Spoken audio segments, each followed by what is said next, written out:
Hello दोस्तों, क्या इस वर्ष की तैयारी आपकी पूरी हो चुकी है? क्या आप एग्जामिनेशन देने के लिए पूरी तरीके से तैयार हो चुके हैं, लेकिन आपको ओएमआर सीट रंगने में प्रॉब्लम होता है? ओएमआर सीट रंगने की समस्याएं ये काफी कैंडिडेटों का है। कई सारे कैंडिडेट मेरे पास एसएमएस किए कि सर ओएमआर को कैसे रंगे ताकि स्कैनिंग में किसी प्रकार की कोई परेशानी ना हो। तो इसी की समस्या के समाधान के लिए यह वीडियो लेके उपस्थित हैं। इस वीडियो में हम आपको कुछ ट्रिक और टिप्स बताने वाले हैं जिसके द्वारा आप ओएमआर सीट को आसानी से रंग सकते हैं और स्कैनिंग में किसी प्रकार की कोई समस्या नहीं होगी। तो इसके ट्रिक और टिप्स को समझने का प्रयास करते हैं, लेकिन इसके लिए हम आपको ले चलेंगे अपने स्टडी रूम में, जहां पर आपको एकदम विजुअल तरीके से दिखाएंगे कि आप ओएमआर सीट को कैसे रंग सकते हैं और प्रश्नों का जवाब कैसे दे सकते हैं। तो आइए चलते हैं अपने स्टडी रूम में। इस प्रकार दोस्तों आ गए हैं अपने स्टडी रूम में और यहां समझते हैं हम लोग कि किस प्रकार से आप अपने ओएमआर सीट को गाढ़ा करेंगे अर्थात रंगेंगे एग्जामिनेशन में। सबसे पहले ये समझ लीजिए कि बिहार विद्यालय परीक्षा समिति इस प्रकार से आपको एक ओएमआर प्रोवाइड कराती है जिसको कहते हैं ओएमआर सीट। अब इस पर क्या होता है कि 1 से 100 तक आपको गिनती लिखे रहेंगे और उसके सामने 4 गोले रहेंगे आपके सामने, और बाएं तरफ इस वाले साइड में आपके सामने जो रहेगा, इस साइड में आपका सारा डाटा जैसे आपका नाम, आपका रोल नंबर इत्यादि जो चीजें हैं वो यहां पर पहले से प्रिंटेड रहेगी। आपको इस पर कुछ विशेष लिखने की आवश्यकता नहीं होती है। एक छोटा सा चीज लिखने की आवश्यकता होती है, जैसे आपको इस प्रकार से क्वेश्चन पेपर मिलेगा और क्वेश्चन पेपर के इस वाले भाग में देख सकते हैं एक सेट नंबर लिखा हुआ है। मेरे पास ये जो सेट है वो सेट ए है। आपके पास सेट ए से लेकर जे तक 10 ग्रुप में से कोई एक सेट हो सकता है। तो जो सेट नंबर है उसको आप इस ओएमआर सीट के कॉलम में, जहां पर कॉलम बना होगा, उस पर आराम से अंकित कर लेंगे।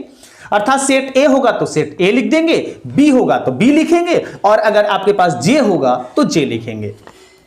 इसके बाद क्या करना है, आपको इस ओएमआर सीट के जो भी क्वेश्चन पेपर है, इसके जो क्वेश्चन है उसको देख के और कोशिश करना है आपको ब्लैक पेन से इसको काला करें, क्योंकि ब्लैक पेन जो होता है ये थोड़ा डार्क होता है और इसका स्कैन जो होता है मशीन आसानी से कर लेता है। तो हम आपको यही सलाह देंगे कि आप कोशिश करेंगे कि ब्लैक पेन का यूज करके ही आप अपने ओएमआर सीट को रंगेंगे। अब कैसे रंगेंगे इसको समझते हैं क्वेश्चन बनाने के क्रम में।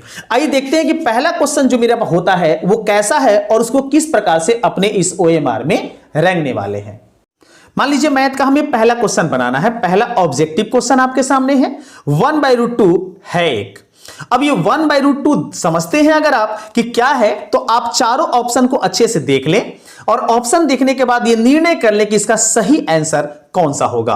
अगर आपको लगता है कि 1/√2 एक अपरिमेय संख्या है तो इसका मतलब पहले का मेरा जो राइट आंसर होगा वो ऑप्शन नंबर सी हो जाएगा। अब ये पूरी तरीके से जब कंफर्म हो लेते हैं तब जाके आप क्या करेंगे कि आप क्वेश्चन पेपर में ही छोटा सा इस तरीके से टिक लगा लें, और टिक लगाने के बाद आपका जो ओएमआर सीट है उस ओएमआर सीट में जो पहला आपके सामने है, पहले का सी ऑप्शन ढूंढिए और सी वाले ऑप्शन को अच्छे से इस प्रकार से काला कर दीजिए। ध्यान रहे कि गोला जो है पूरी तरीके से काला होना चाहिए, और अगर आप इस तरीके से ब्लैक पेन का यूज करते हैं तो आपके लिए ज्यादा बेहतर होता है, क्योंकि ब्लैक पेन जो होता है वो थोड़ा डार्क दिखता है और आसानी से वो स्क्रीन कह सकते हैं कि स्क्रैच भी नहीं होता है और आसानी से गढ़ा भी हो जाता है। मतलब कह सकते हैं कि स्क्रीनिंग करने में वो आसान होता है। अब जैसे मान लीजिए कि आपको सेकंड क्वेश्चन का आंसर पता है, तो सेकंड क्वेश्चन का अगर आपको आंसर पता है तो आंसर आप उसका देख लीजिए, पहले डिसाइड कर लीजिए ए, बी, सी या डी में से कौन सही है। जैसे मान लीजिए क्वेश्चन है कि अल्फा तथा बीटा द्विघात बहुपद px बराबर x² + 2x + 3 के शून्यक हो तो अल्फा बीटा का मान ज्ञात कीजिए। तो अल्फा इंटू बीटा बराबर सब लोग जानते हैं c/a होता है। अब c का मान यहां पर देखिए 3 है तो 3 लिख दिए, और a का मान यहां पर मेरे पास 1 है तो 3/1, मतलब इसका राइट आंसर हो जाएगा 3, जो कि है ऑप्शन नंबर ए में। तो अब दूसरा का जो मेरा राइट आंसर हुआ वो ए हुआ। तो पहले क्वेश्चन पेपर में टिक लगा लेंगे और जब निश्चित हो जाए कि यही ए सही है तो आप ओएमआर सीट में दूसरी के सामने जो ए ऑप्शन है उसको अच्छे से इस प्रकार से काला कर देंगे। ब्लैक पेन से थोड़ा अच्छे तरीके से काला करेंगे और अच्छे से इसे समझ लेंगे। अब जैसे मान लीजिए हमें 3 क्वेश्चन का जवाब आपको नहीं आ रहा है। 3 क्वेश्चन अगर आता है तो बना लेंगे, नहीं आ रहा तो इसे छोड़ देंगे। अगर आपको लगता है कि चौथा प्रश्न आपको बनाना चाहिए तो चौथे का एकदम निश्चित तरीके से डिसाइड कर लीजिए ए, बी, सी या डी में से कौन सा सही है और उसके बाद ही आप अपने OMR शीट में लगाइए। जैसे मान लीजिए चौथे का मेरा राइट आंसर जो होगा वो हो जाएगा सपोज दैट मान लीजिए बी। तो आप क्या करेंगे कि इस चौथे में तीसरे वाले कॉलम को इस प्रकार से एकदम आराम से छोड़ देना है और चौथे वाले में अगर सी सही है तो सी को, बी सही है तो बी को, अगर बी सही है तो बी वाले को ऐसे आप काला कर देंगे।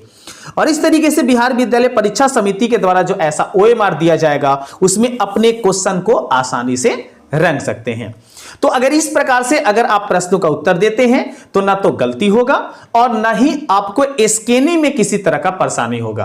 तो उम्मीद करते हैं ये आपको समझ में आ गया होगा कि आपको कैसे OMR शीट का रंगावट या कह सकते हैं कि गोला को काला करना है। तो इस वीडियो में इतना ही, मिलते हैं और एक नए वीडियो में और कुछ नए टॉपिक के साथ। तब तक सभी को वंदे मातरम।